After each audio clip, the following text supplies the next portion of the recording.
students, welcome to digital platform of Dr. APJ Abdul Kalam Technical University Lucknow.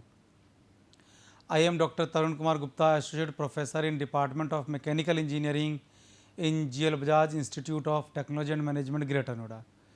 Dear friends, our subject is Power Plant Engineering. The subject code is KME 076. This is our 31st lecture in the series, and today we will discuss about the geothermal energy. Dear friends, first of all introduction. It is believed that billions of years ago our earth was burning planets, and still the temperature of earth core is more than 5000 degrees Celsius. Now we are talking about geothermal. So geo means earth and thermal means heat. So whenever we are talking about geothermal, geothermal means earth's heat or heat contained in the earth or heat available in the earth. So geothermal energy is the energy extracted from the interior or from the core of the earth. Friends, this is the structure of earth. You can see the structure of earth, right? देखिए ये core है. The earth radius is approximately 6370 kilometer. So this is the upper surface of the earth where we live, or as we are going inside, we are going deeper, the temperature will increase, right? You can see there are three part. The total earth can be divided into three part: crust, mantle and core, right? So here you can see this is the crust, and upper mantle, lower mantle. So this part is the mantle, and the outer core, inner core, right? Now you can see the temperature. This crust is known as lithosphere, whose thickness is approximately 100 kilometer. After that there is a asthenosphere, right? Then approximately 700 kilometer below, the temperature is 1400 degrees Celsius. Approximately at 2900 kilometer below, the temperature is 3700 degrees Celsius. As we are going 5100 kilometer below, the temperature is approximately 4600 degrees Celsius, and at the core the temperature is maximum at the radius point center, which is 6371 kilometer. The temperature is approximately 5000 degrees Celsius. So such tremendous amount of energy, such tremendous amount of energy is available inside the earth. So we want to use that energy, we want to use that heat available in the core. That's why it is known as geothermal energy, right? Now if we are talking about the history of geothermal energy, geothermal energy has been used for thousands of years, right? यूँ तो अगर आप देखें बहुत सारी जगह पर हमारे पास हॉट स्प्रिंग्स अवेलेबल है. इंडिया में भी काफ़ी सारी जगह पर hot springs, hot water sources are available, but the Chinese were the first to discover a pool that was fed by a hot spring in 300 BC. The Roman were the next civilization to utilize thermal spring in intuitive ways. They used the spring to heat their public baths as well as floors in their home.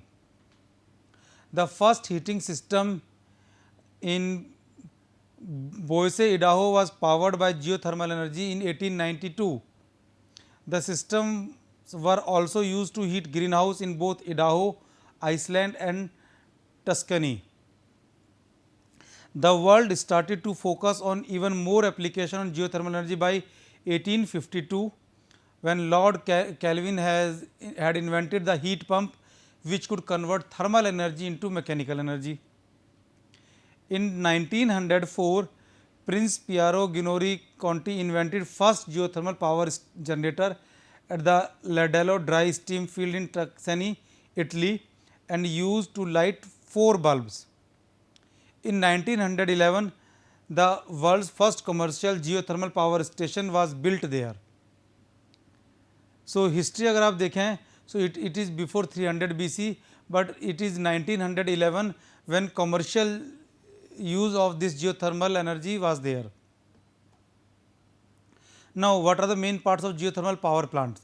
See, देखिए एक diagram हमने यहाँ पर show किया हुआ है. सबसे पहले डायग्राम आप देखें. इन दिस डायग्राम देखिए ये अर्थ है, यहाँ से ये अर्थ है, earth surface is there, earth surface is there. So inside the earth somewhere we are finding hot surfaces like magma, hot rocks. So hot rocks के ऊपर कोई कैविटी है या कैविटी मैनुअल बनाई जाती है या cavity natural available है, so that cavity is filled by the water.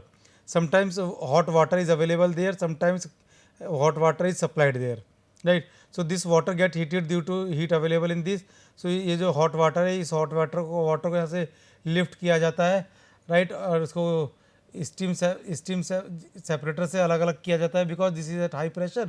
So जैसे ही pressure यहाँ पर कम होता है, it will convert into steam, water comes back, steam से स्टीम जनरेटर रन किया, टर्बाइन रन किया, जनरेटर रन किया, इलेक्ट्रिसिटी को हमने जनरेट किया. So what are the main parts of the geothermal power plant? First one is production well. Well का होना ज़रूरी है. Separator, heat exchanger, steam turbine, condenser, generator and injection well. So these are the main parts. It doesn't mean these are the only parts. इसके साथ साथ बहुत सारे parts होते हैं. These are the main parts. Now production well. Production well is the source of steam. आप देखिए एक प्रोडक्शन वेल यहाँ पे हमने एक बनाया हुआ है, डायग्राम एक हमने दिखाया हुआ है. The depth of production well is up to 10 kilometre. It may be located far from the power plant. Steam generated can be wet और dry. Wet steam can be separated by steam separator. Sometime water और brine solution is reinjected by the injection well. अब देखिए ये एक geothermal power plant है. यहाँ पर production well है which is almost 10 kilometre below. एक पाइप सिस्टम हमने यूज़ किया और एक पंप यूज़ करते हैं. उस पाइप से पंप के थ्रू इस हॉट वाटर को हमने लिफ्ट किया. Now this is at high pressure. So as and when it comes into the separator at low pressure, comparatively low pressure, so it will convert into steam. Now some part convert into steam and some part remain in the water. तो वो जो water है, hot water, इस hot water को वापस यहाँ से supply किया, स्टीम को यहाँ पर सप्लाई किया. टरबाइन से, ये टरबाइन है, टरबाइन ये जनरेटर है और यहाँ से इलेक्ट्रिसिटी जनरेशन, ये डिस्ट्रीब्यूशन है, राइट. टरबाइन से जो स्टीम एक्सपेंड हो गई, it will convert into hot water. That hot water is supplied back through the injection well. Clear? This is the production well. Separator. Steam contains some non-consumable gases like hydrogen sulfide. These gases must be removed before using the steam. So a separator is used for this purpose. Separator may be horizontal or vertical. किसी भी तरह का हो सकता है. Now about steam turbines, though you know very well about the steam turbines, but still just introduction should be there. So steam turbines are specially designed for geothermal power plant, as the steam may contain some harmful gases which can corrode or erode the material of the turbine. So specially designed turbine आपके पास होने चाहिए.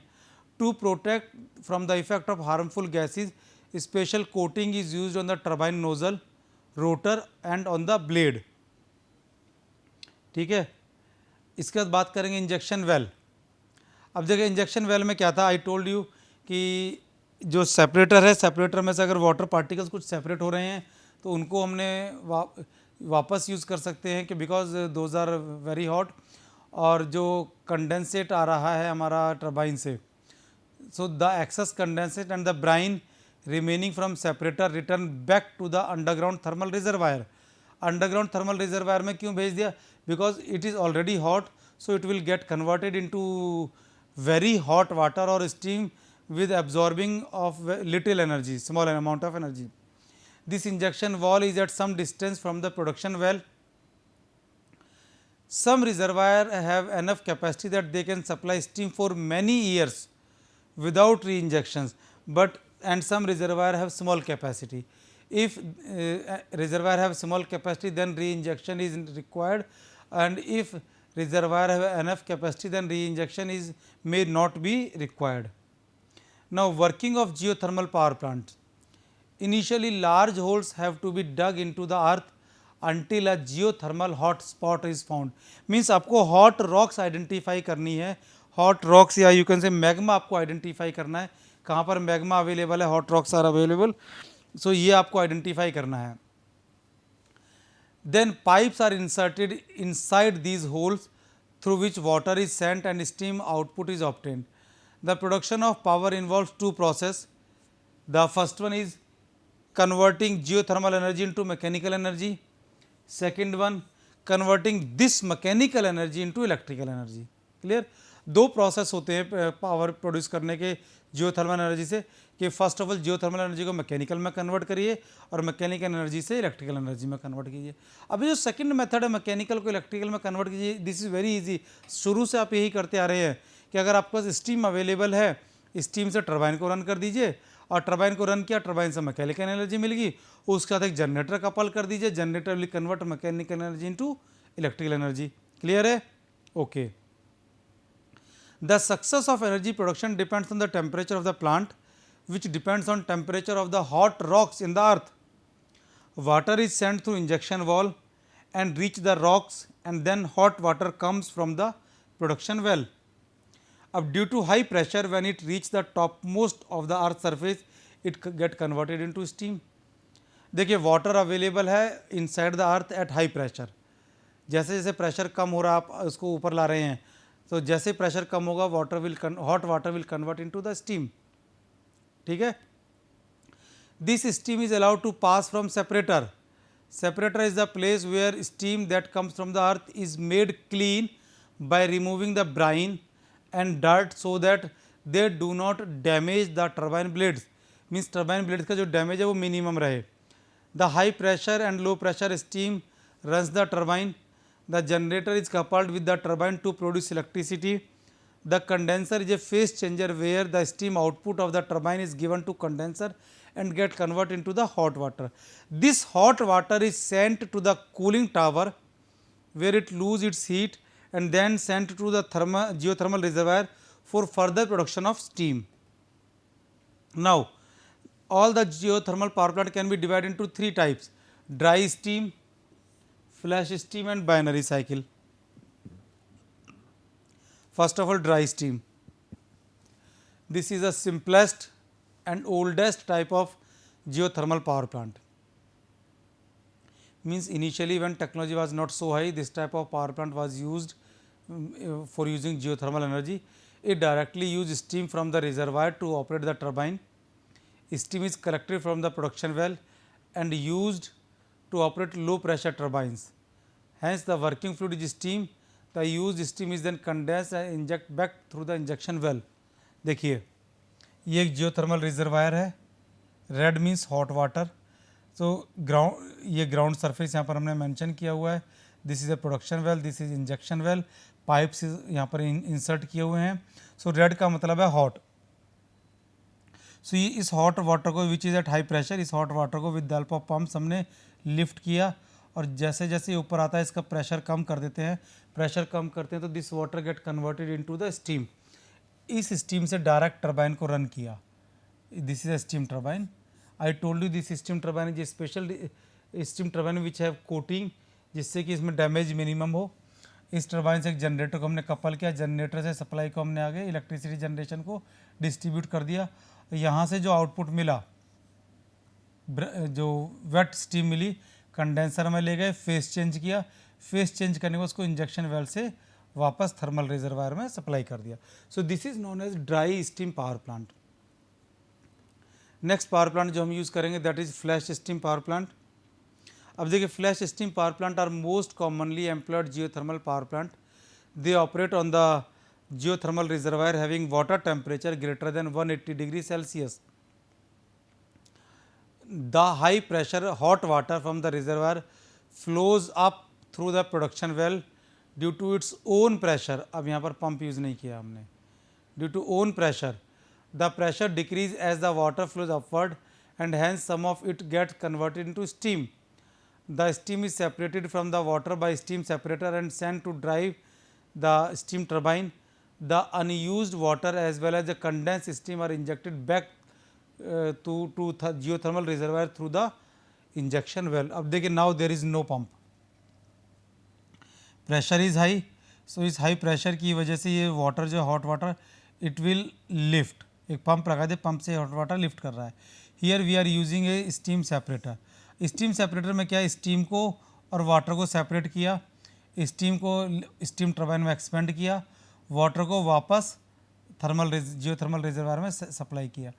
अब ये turbine है, turbine से rotation जो energy है generator couple के इलेक्ट्रिसिटी विल जनरेट, और ये जो वेट स्टीम है इस वेट स्टीम को कंडेंसर में ले गए where we change its phase, और वहाँ से इसको हमने फेस चेंज करने के बाद वापस उस लिक्विड वाटर को, हॉट वाटर को इंजेक्शन वेल में सप्लाई कर दिया हमने।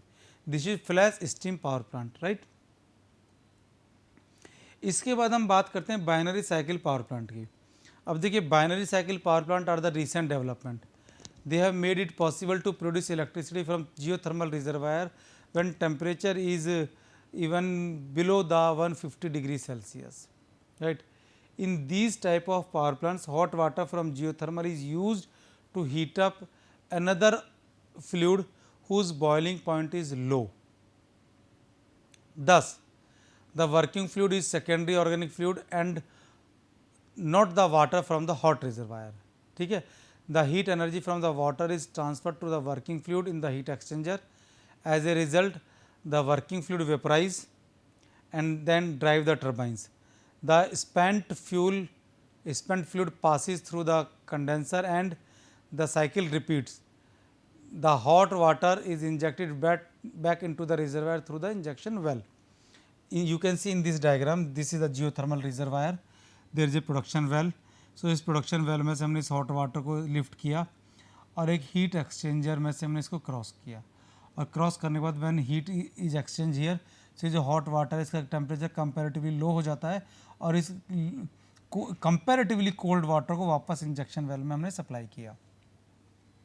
This is one circuit. In the another circuit in heat exchanger we are using an organic fluid which absorb the heat of this hot water in the heat exchanger and get converted into the steam. Now this steam is expanded into the turbine, then get condensed into the condenser and come back to the heat exchanger. This is a closed circuit, right. So in this way binary cycle power plant can be used. So in this way if temperature is even less than 150 degrees Celsius, that can be used. Now what are the advantages of using binary cycle? देखिए मैंने कहा binary cycle is the recent development. अगर recent development है तो कुछ ना कुछ advantage तो होगी। इस साइकिल को देख करके आप समझ सकते हैं एक तो क्या available all year the round, means सर्दी हो, गर्मी हो, बारिश हो, टेम्परेचर कितना भी हो उसको यूज़ किया जा सकता है। Does not involve any combustion of fuel, ठीक है, कोई फ्यूल इसमें यूज़ ही नहीं हो रहा हमारा जियोथर्मल पावर प्लांट में। Independent of weather, it is a clean resources, means very little emissions or overall environmental impact. Economically sound alternative, the fuel is free, rate per kilowatt like to be competitive. Geothermal energy is a sustainable resources, construction period is comparatively short. Corrosive effect of steam tackled by advanced metallurgy. मैंने आपको बताया यहाँ पर Bryan भी होता है, gases भी होती हैं, so they can corrode to the turbine. So वो जो कोरोसिव इफेक्ट है उस कोरोसिव इफेक्ट को अब काफ़ी कम किया जा सकता है because we can use special type of coating on the turbine blades और ऑन द पाइपलाइंस और on the pumps, so that corrosive effect और the effect of that brine solution can be minimised. No generation of nitrogen oxide और sulphur oxide. इससे क्या होगा, अगर nitrogen oxide और sulphur oxide generate नहीं हो रही है तो एसिड जो रेन है उसके लिए कम से कम ये प्लांट तो रिस्पॉन्सिबल नहीं है ना। Geothermal power plant is not responsible for acid rain. ये क्वेश्चन आ सकता है why geothermal power plant is not responsible for acid rain, because there is no generation of nitrogen oxide as well as sulphur oxide. There are no chances of contamination from solid discharge. Clear है। Advantages है तो कुछ disadvantages भी होंगे ना। अब disadvantages क्या हैं, not wide spread source of energy. अब देखिए एक तो क्या है कि बहुत बड़ा सोर्स नहीं है एनर्जी का। अगर मैं आपसे कहूँ कि गीगावाट में या सुपर पावर प्लांट इसके लगा दिए जाएं, so it is not possible. So super power plant इसके लगाना पॉसिबल नहीं है, ठीक है। दूसरा क्या है कि इसके जो साइट्स हैं, बहुत ज़्यादा साइट्स इसकी अवेलेबल नहीं है। सो साइट आइडेंटिफाई करना, साइट को ढूंढना itself a big task. High installation cost, high installation cost क्यों है? पहले तो साइट को आइडेंटिफाई करना, फिर 10 किलोमीटर 20 किलोमीटर डीप उसमें होल करना, ड्रिल करना। उसके साथ साथ क्या है कि temperature is very high, so you have to use such equipment which can sustain at that temperature. Clear है ना? So due to all these things high installation cost is very high. Can run out of steam, may release harmful gases, क्योंकि हमें पता ही नहीं ना अंदर gases कौन सी है। Transportation problem to reach site. अब देखिए इसकी जो साइट्स होती हैं जनरली, इस टाइप की जो साइट्स होती है हिली एरियाज़ में होती हैं। सो हिली एरियाज़ में transportation problem is also a big issue. Earthquake is also a big problem. So जहाँ ये साइट्स होती हैं वहाँ अर्थक्वेक के चांसेस ज़्यादा रहते हैं। So these are the few disadvantages. ठीक है, इसके बाद हम बात करेंगे geothermal power plant in India. देखिए एट प्रेजेंट अगर मैं बात करता हूँ, जियोथर्मल एनर्जी तो अवेलेबल है इंडिया में, बट जियोथर्मल पावर प्लांट की अगर हम बात करें तो geothermal power plants are not available in India. Geothermal energy की अगर मैं बात करता हूँ तो देखिए जो हमारे कैपिटल है दिल्ली, दिल्ली के पास एक सोना जगह है, सोना प्लेस में hot water springs are available. इसी तरीके से हिमाचल में कुल्लू में मणिकरण है, और उत्तराखंड में अगर आप जाएं तो उत्तराखंड में बद्रीनाथ केदारनाथ में हॉट वाटर स्प्रिंग्स और hot water are available, sources are available. So all that is the geothermal energy. India में बहुत सारी जगह पर जियोथर्मल एनर्जी अवेलेबल है, but geothermal power plants are not available in India. In India, by the time geothermal energy installed capacity is experimental. However, the potential capacity is more than 10,000 megawatt. It is generally an idea, right? So, following are the 6 most promised geothermal energy sites in India. कौन कौन सी हैं? देखिए जैसे छत्तीसगढ़ में अगर आप देखें तो Tattapani is in Chhattisgarh, Puga in Jammu and Kashmir, Cambay graben in Gujarat, Manikaran in Himachal. जो मणिकरण है, मणिकरण में is in Kullu, Surajkund in Jharkhand and Chumathang in Jammu and Kashmir. So there are 2 sites in Jammu and Kashmir, 1 each in Chhattisgarh, Gujarat, Himachal Pradesh, Jharkhand. So अभी तक जो आइडेंटिफाई की गई हैं most promising sites, those are these 6 sites. So very soon we will have some geothermal power plants in these areas, right? Now if we are talking about the geothermal province in India, so there are 6 major geothermal province in India. Provinces कौन कौन से हैं? एक तो Himalayan provinces है, इसमें कौन कौन से आते हैं? हिमाचल प्रदेश आता है, जम्मू कश्मीर आता है। सो मीन्स जो हिमालयन बेल्ट में है, उत्तराखंड भी आप हम यहाँ पर कह सकते हैं, हिमाचल प्रदेश, जम्मू कश्मीर, उत्तराखंड। सो ये हिमालयन प्रोविंस में आते हैं और यहाँ पर काफ़ी सारे जियोथर्मल प्रोविंस हैं। जैसे अभी मैंने 6 जो बताए थे उसमें अगर आप देखें तो 2 are available in Jammu Kashmir, 1 in Himachal Pradesh. ठीक है, सो तो उत्तराखंड में भी काफ़ी सारे, मैंने बताया केदारनाथ, बद्रीनाथ, से उत्तराखंड में भी हमारे अवेलेबल है।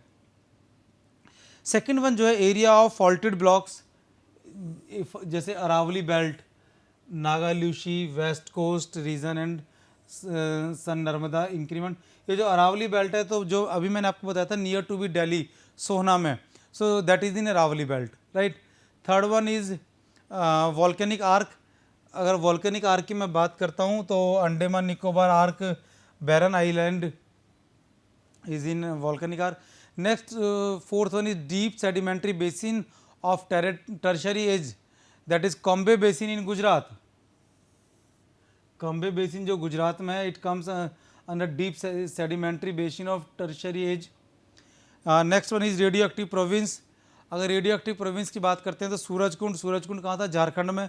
सूरजकुंड, हजारीबाग झारखंड में जो हैं ये सारे रेडियो एक्टिव प्रोविंस में आते हैं, बिकॉज यहाँ पर काफ़ी सारी माइंस हैं जहाँ पर radioactive materials are available. इसके बाद हम बात करते हैं क्रेटोनिक प्रोविंस। तो cratonic province means peninsular India, right. So ये पेनिसुलर इंडिया जो है it comes in the cratonic province. So ये 6 मेजर जियोथर्मल प्रोविंस हैं इंडिया में जो आइडेंटिफाई किए गए हैं, और इन 6 मेजर प्रोविंस में से भी 6 साइट जो है वो मोस्ट आइडेंटिफाइड साइट्स हैं, and on these 6 sites practices are going on, work is going on, just and research are going on to install geothermal power plants in those, right. इसके बाद friends I will discuss the geothermal map of India. अगर आप इस geothermal map को देखते हैं तो geothermal map में प्रोविंस दिखाए हुए हैं, ठीक है. देखिए ये जियोथर्मल मैप्स है. अगर आप if you are able to see, ये जो इस तरीके से आप देख रहे हैं ग्रीन ग्रीन कलर में, these are the geothermal province in India, right. अब ये जो मार्क्स यहाँ पर लिखे हुए हैं, some are in italic, some are in non-italic.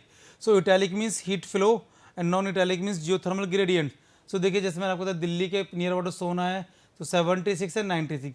So 76 is heat flow, it is right, और ये जो 96 it means geothermal, it is geothermal gradient. Similarly you can see for in the Himalayan region, this is in the Himalayan region. 400, 200 it is Manikaran, Pyuga, you can say Kombe in Gujarat, you can see it in the western coast in Maharashtra. This is Godavari basin, right. This is Chhattisgarh, Jharkhand, Tattapani, Surajkund, right. This is northeast Himalayan. So all these regions are shown in here, shown in this diagram. And yes, Barren Island, this is Barren Island in Andaman Nicobar. So this is a geothermal map of India. From here you can see कि जो geothermal energy it is not available in large quantity in all over the India. So ये जो green आपको दिखाए हुए हैं regions, in these regions में geothermal energy ज़्यादा अवेलेबल है. अच्छा इसके साथ साथ some red dots are there. अगर आप देखते हैं some red dots are there. Red dot means there thermal springs are available. So ये जो रेड डॉट्स आप देख रहे हैं hot springs, thermal springs are available.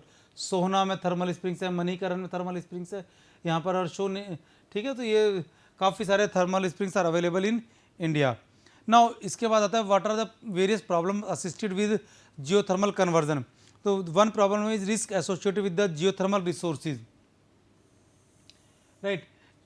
Discovered by prospecting tested to determine the quality of heat that can be extracted.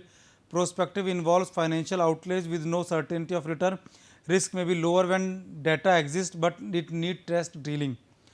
Geothermal fields are not limitless. They will become exhausted in the time. Like the US and New Zealand, estimates of the rate of decline may be imprecise. Best safeguard of investment is not to over-exploit the field. Watershed has to be managed by protecting the forest cover, re-inject spent stream, brine, wastewaters. Exploitation is a relatively low risk venture. Power generation based on underground steam and brine field are straightforward investment with little risk. Outside risk normally associated with the power sector projects.